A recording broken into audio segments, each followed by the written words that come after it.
Au nom du Père et du Fils et du Saint-Esprit, ainsi soit-il. Eh bien, chers frères, nous venons de l'entendre, notre Seigneur Jésus-Christ a enseigné les foules depuis la barque. C'est en effet très commode, il peut être vu de tous, il peut parler à une foule qui est bien répartie sur la côte, et puis l'eau porte la voix. Il n'y a pas besoin de micro, de toute façon cela n'existait pas.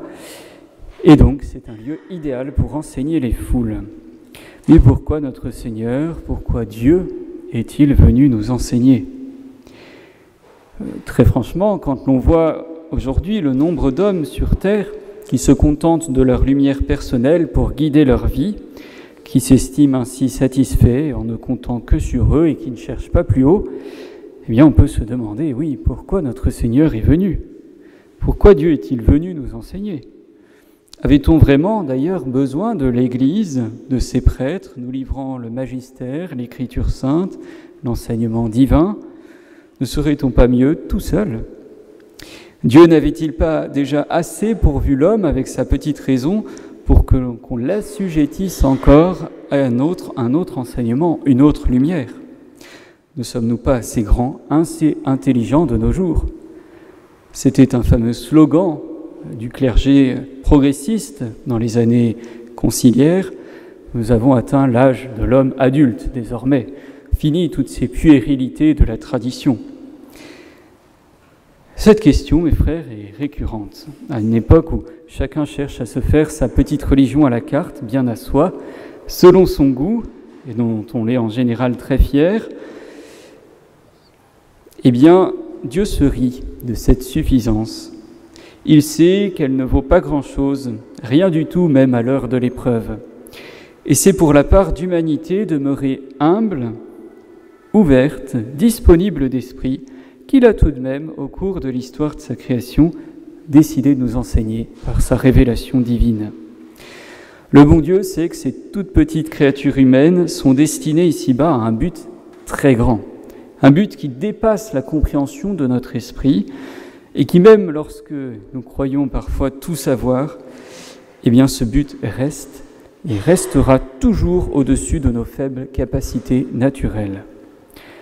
Le prophète Isaïe dit « L'œil n'a point vu, ô Dieu, en dehors de vous, ce que vous avez préparé à ceux qui vous aiment. » Impossible donc, mes frères, en dehors de Dieu, en dehors de son enseignement, de savoir ce que nous faisons sur cette terre. Pourquoi nous sommes là ? Où nous allons ? On peut remplir un compte en banque, construire des choses, jouer avec des inventions à la mode qui feront rire les gens dans 50 ans. Hommes et femmes s'épuisent en sentiments sans rien fonder ni prolonger. On se gave d'impressions, d'images, de nouvelles, on brûle d'ambitions terrestres. Mais à quoi bon ? À quoi cela sert-il ? N'est-ce pas folie si l'on peut connaître le but de nos quelques années sur Terre, si cela nous est accessible ? Pour que nous puissions diriger nos actions, nos intentions vers notre but, notre finalité, eh bien Dieu s'est penché sur nous. Il n'était pas obligé, mais il a voulu panser notre ignorance consécutive au péché d'Adam et Ève. Il a voulu nous guérir de notre misère humaine, l'ignorance, en nous faisant connaître notre fin. Et cela doit nous confondre, mes frères. Cela doit nous donner comme une sorte d'électrochoc spirituel. La plupart des vérités de base de notre foi, de notre catéchisme, nous dépassent. Et si Dieu ne les avait pas révélées, qu'est-ce que nous serions actuellement ? Nous serions une sorte de sauvage pour qui la loi du plus fort compte, et puis c'est tout. Nous serions condamnés à une forme d'idiotie spirituelle, au néant surnaturel le plus total. Eh bien, mes chers frères, ne devenons pas des enfants gâtés, capricieux, sous prétexte que nous serions des catholiques de tradition, des fidèles de la fraternité Saint-Pédis. Nous rappelons-nous toujours que nous ne valons que ce que Dieu nous a donné, rien de plus. Il nous faut faire fructifier, appliquer, vivre de ce dépôt, ne jamais nous reposer sur nos lauriers, c'est le pire des dangers. D'ailleurs, même ce que notre petite intelligence humaine peut connaître par ses forces concernant Dieu, des vérités naturelles, par exemple que c'est lui qui a tout créé, du coquelicot à la plus haute montagne, eh bien même pour cela, Dieu nous a facilité la tâche en nous instruisant par sa révélation, car comme pour plein d'autres vérités ici-bas, l'immense majorité se serait trompée. Notre intelligence est faible et blessée, et l'immense majorité des hommes se serait trompée. C'est la grande illusion de la démocratie que de croire que la majorité des hommes aurait raison. C'est faux. La majorité du temps, c'est même faux, car il s'agit tout simplement d'une sagesse de connaître la vérité. Et cela n'est pas donné au premier venu. Cela demande un effort, cela demande une humilité devant le réel pour se laisser instruire. Et la grande majorité ne se contente que d'impressions qui mènent bien souvent à l'erreur. Si 99% des hommes se trompent sur les vérités nécessaires à leur salut, alors comment pourraient-ils trouver Dieu ? Eh bien, c'est pour cela que Dieu a enseigné l'humanité.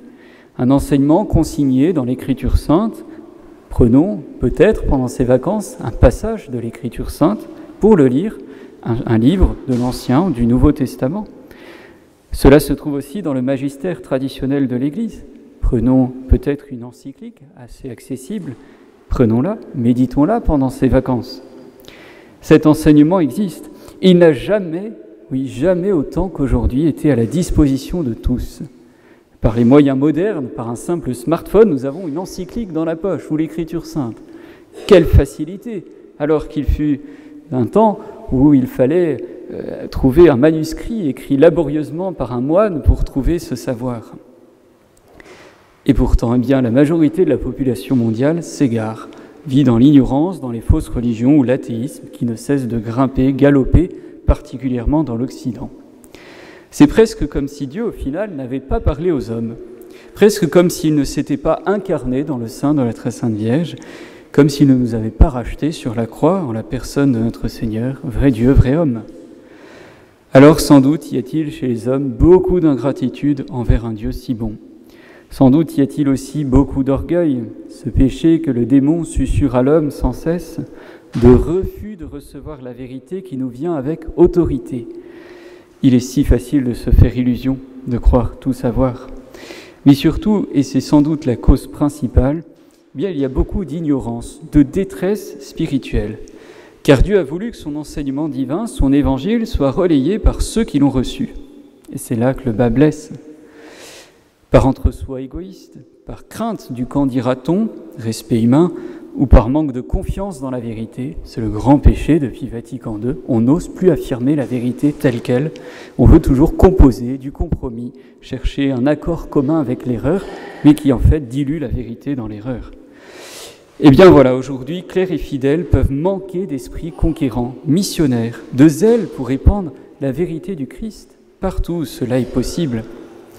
Dieu a instruit l'humanité par sa révélation, mais il veut que cette humanité contribue à son salut, et cela en transmettant fidèlement cet enseignement dans le cadre hiérarchique de l'Église. Où en sommes-nous, mes frères ? Que faisons-nous pour diffuser cette vérité catholique ? Si nous ne nous instruisons pas régulièrement de ces vérités qui dépassent notre compréhension humaine, comment pourrions-nous les présenter à ceux qui les ignorent ? Comment ferrailler, argumenter face à ceux qui les rejettent ? Notre esprit rouille, notre âme n'a plus de force.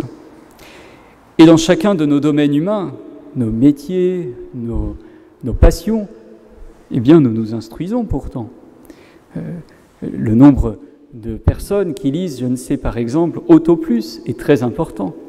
Mais combien lisent encore leur catéchisme ? Voilà. Eh bien, sans nous former, nous deviendrions vite des incompétents, des incapables. Et ce n'est pas parce que les vérités de foi sont connues, bien qu'elles sont forcément acquises pour toujours. Il faut sans cesse, nous plonger dans ce bain des vérités les plus sûres, les plus nécessaires de tout ici-bas. Prenons donc, mes bien chers frères, la ferme résolution de ne pas être des catholiques incompétents car ignorants. Nous ne pouvons pas tous être de grands savants, mais ayons ces vérités de foi élémentaires bien ancrées en nos âmes.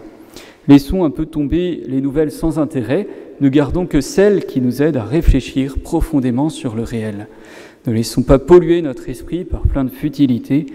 Allons nous former à ce qui dure, à ce qui est solide, qui ne passe pas, à ce qui, dans 20 ans, sera encore l'aliment de notre âme.